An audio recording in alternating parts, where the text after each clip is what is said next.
Buddy, it's all yours. Wow, look at Hey, what about me? Try this one, partner. Looks like real. Sounds like real. They sure do. The Sound of Power military rifle and Western rifle.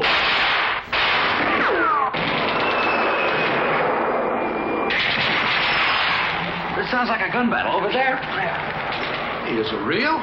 Looks like real. Hey, it sounds like real. Right.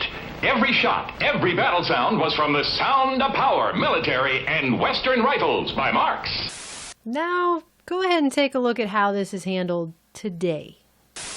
Remember playing cops and robbers and pretending your hand was a gun? Well, that action got one student suspended from a Columbus school. I feel sorry for even thinking about doing that now.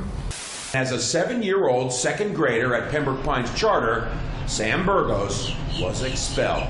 Sam brought a gun to school in his book bag. Not a real gun, this plastic toy gun that shoots pellets. At least 10 students who attend Denver public schools arrested for carrying BB guns.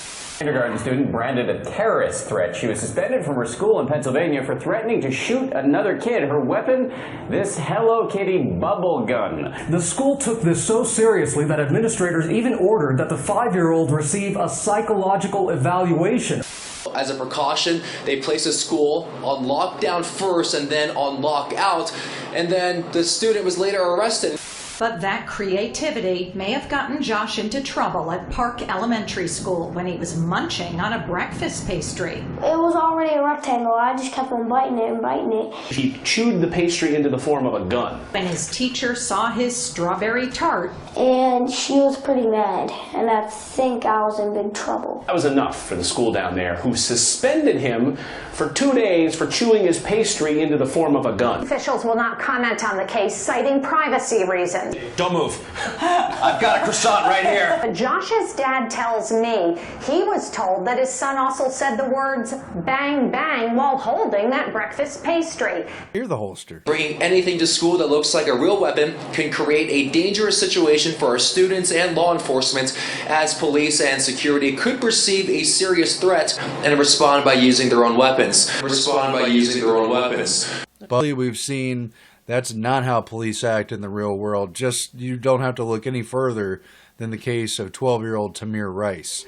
I'm sitting in the park at West Boulevard by the West Boulevard Rapid Transit Station. And there was a guy there with a pistol, you know, it's probably fake, but he's like pointing it at everybody. Probably a juvenile, you know. When he's right there by the, you know, the youth center or whatever. And he keeps pulling it in and out of his pants. I don't know if it's real or not. You know? Okay, we'll send a call there. Thank you. Thank you.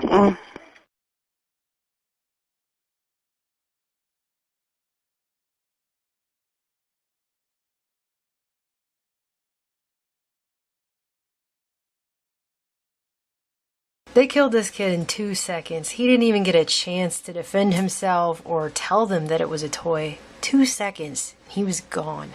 The thing too is that Tamir Rice's family's lawyer brought up the fact that in this country, 12-year-olds, they're not allowed to vote, they're not allowed to buy alcohol or cigarettes. We don't trust them with a whole lot of things. They're 12. And yet somehow we expect them to understand that they live in a police state where if they play with a toy, they're probably going to get killed by our police. That doesn't even make any sense. And finally, I think people just need to understand how this bodes for our Second Amendment, because these children are being terrified. I've also asked the school board to make a part of every day some kind of anti-violence, anti-gun message. Every day, every school, at every level.